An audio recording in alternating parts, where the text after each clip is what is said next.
The Serengeti sun had just begun to rise above the acacia trees when the soft sound of ceremonial drums echoed through Majimoto village. The air was thick with red dust, where time seemed to slow down and legends were still told under trees by the elders. But today was no ordinary day. At the heart of the village, beneath a dome made of branches, green leaves, and vibrant forest flowers, a couple sat in silence. The bride, Amina, wore a pure white dress, holding a bouquet of crimson-red flowers. Beside her sat David, a dark-skinned man in a white suit, calm yet resolute, and he was in a wheelchair. David was once a ranger, a protector of the deep forest and its wild creatures. In one encounter with poachers, he was seriously injured and lost the ability to walk. But that was not the only reason he was deeply respected by the villagers. David had once saved a creature no one dared approach, a fully grown male lion, trapped and near death from its wounds. That lion, with a golden mane like sunlight, became part of David's memory, and then part of his life. No one expected the lion to appear on David and Amina's wedding day, but it did. Silently, it approached the altar, holding in its mouth a bundle of wildflowers, fiery red like flames, and placed them before the couple. No roar, no fear, only peace and a deep, soulful gaze. Those witnessing, from Maasai warriors in traditional dress to the rangers, stood silent. They knew this was not just a wedding. It was a sacred union between two worlds, human and nature. 3 years before the wedding, just before dawn, when mist still blanketed the Serengeti grasslands, David was patrolling with his team in an area recently reported to have poacher activity. He was the youngest ranger on the team, but the only one who could track animals as if he could hear the call of the land itself.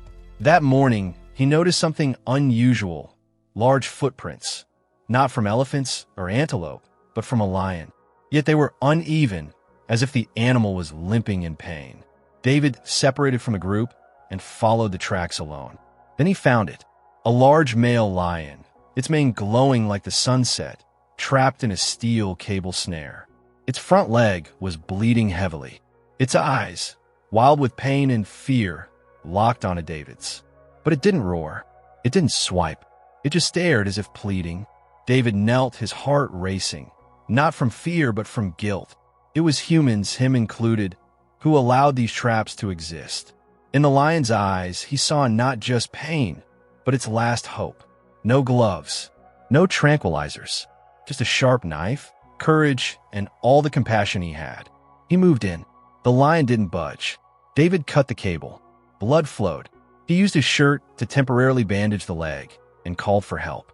The lion survived. David was later hailed as a hero. But months later, on another mission chasing ivory smugglers, he was gravely injured. His spine was damaged. He would never walk again. People expected him to retreat from life. But David returned to Majimoto, the place where he had saved the lion, to live among nature, among people, and memories he never wanted to lose. Then came Amina, a volunteer teacher from Nairobi. She brought laughter and love. She didn't see the wheelchair. She saw his heart, and how he taught children about wildlife, his eyes shining as he spoke of the forest. Love blossomed where no one expected. When David proposed, the whole village awaited a strange and sacred ceremony. No one expected the lion to return. The drums pounded, joined by the jingling bells worn by the Maasai maidens as they danced. Majimoto buzzed with reverence and anticipation, not only because it was the wedding of David, the village hero, but because strange signs had appeared since dawn. The village elder, Nizala, the keeper of tradition and spirits, had seen lion tracks circling the village at sunrise. Yet no one panicked. In Maasai culture, lions are not just kings of the wild. They're spiritual messengers. A lion walking calmly into the village center is a blessing from ancient gods. Under the acacia flower arch, David and Amina sat quietly, surrounded by loved ones. At their feet was a handmade mat woven from plant fibers, red and black patterns symbolizing strength and love. David held Amina's hand tightly. Though he couldn't stand to recite his vows, his eyes, clear and blue as the sky that day, said everything. Then all sound ceased. A rustling came from the edge of the village. People turned, and then, as if a gate between worlds opened, the lion walked in. It didn't roar, didn't leap, didn't fear. It moved solemnly, like a guest from another dimension.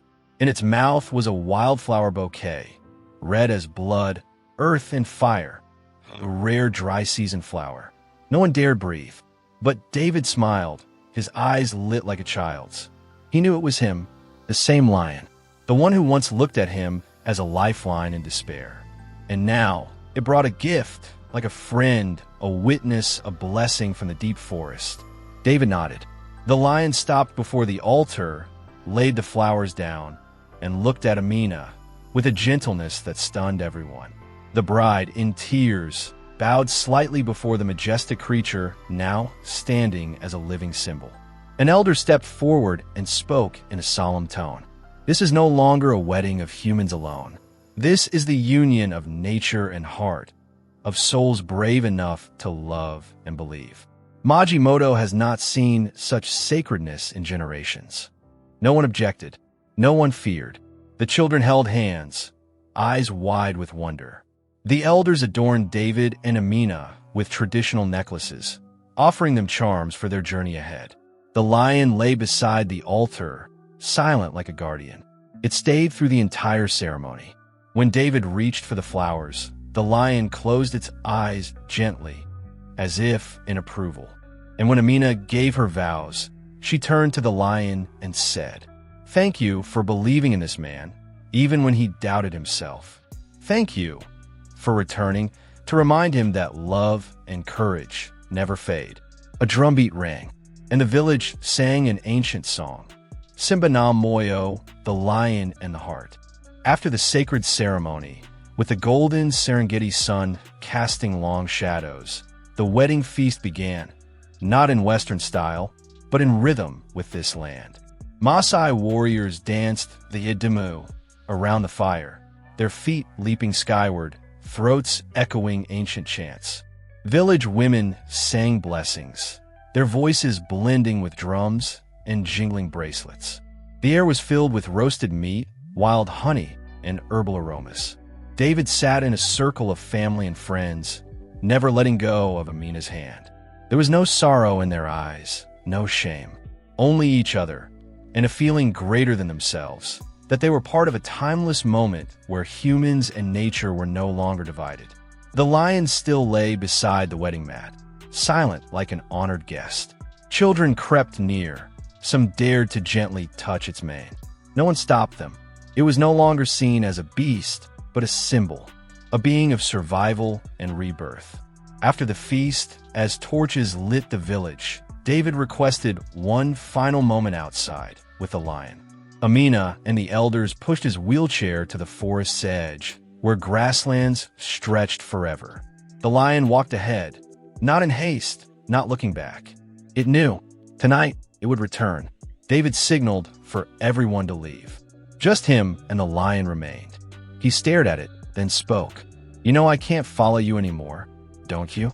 The lion paused. In the moonlight, its eyes glowed with something ancient and knowing. No word were needed, only the bond. David continued, "I owe you more than you owe me. You came back when I thought I wasn't worth loving. Today, because of you, I know strength isn't standing. It's choosing to live, even when seated." The lion gave a soft rumble, like wind over grass, then turned, slowly, with dignity, and walked into the dark, never looking back. Amina came beside David, hand on his shoulder. "Do you think we'll ever see it again?" she asked gently. David smiled, eyes fixed on the horizon. "I think it will always be near, in the wind, in the shade, in every dream where I need to remember who I am." That night, the Serengeti winds howled. The elders said the ancestors were singing, and in the breeze, some swore they heard a distant roar, deep, calm, not frightening, but a farewell. 3 years after the wedding, Majimoto changed slowly, as all lands bound to sun, dust, and myth do. David and Amina still lived in their small thatched roof home on the forest's edge, where lion tracks once met wheelchair trails. Though he couldn't walk, David became the village's official storyteller, a modern-day griot. Children gathered around him every evening to hear tales of hornbills, ancient elephants, and especially Simbanam Moyo, the lion with a heart. No one truly saw the lion again after that night. But David always believed it remained, hidden among the tall grass and dreams. Sometimes, Amina found him awake at night, gazing toward the forest, whispering to a soul only he could see. Their story spread. Filmmakers, writers, even scholars visited. They wanted to hear about the man in the wheelchair blessed by a lion. But David never told it as an event. He told it as a lesson. When people and nature stop fighting and start listening, miracles happen. But miracles aren't magic. They're born from courage, forgiveness, and faith in good. That dry season, something small yet wondrous occurred. One morning, in front of David and Amina's home, a circle of lion prints appeared. Just one loop, with no return path. The village buzzed. Some said it was Simbanam Moyo's spirit. Others thought it was its cub. But David only smiled. Whether it was him or not doesn't matter. What matters is, it came back. And as long as those tracks remain, we must live as if being watched. Not by God, but by nature. Amina later founded a forest school, where children learned not just letters, but trees, animal tracks, and how to live in harmony with all creatures. On every wall was a painting. At the center, a lion with a mane like the sun, gentle eyes, and a glowing red heart. That year, during the first heavy rains, the village gathered around a large fire. The children begged David to tell the story again. But this time, he turned to a little girl in Amina's lap, a girl with bright eyes and curls like forest waves. "You tell it," David said. "The story is yours now." The girl looked up, unafraid. Once upon a time, there was a man who could not walk, but he could believe.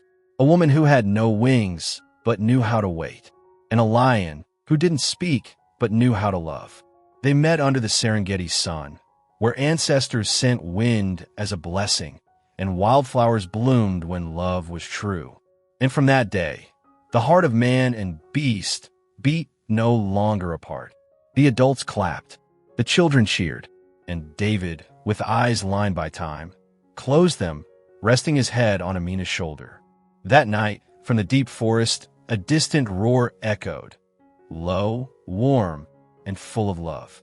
Maybe it was the wind, maybe it was a lion, maybe it was a final goodbye, or a promise to return.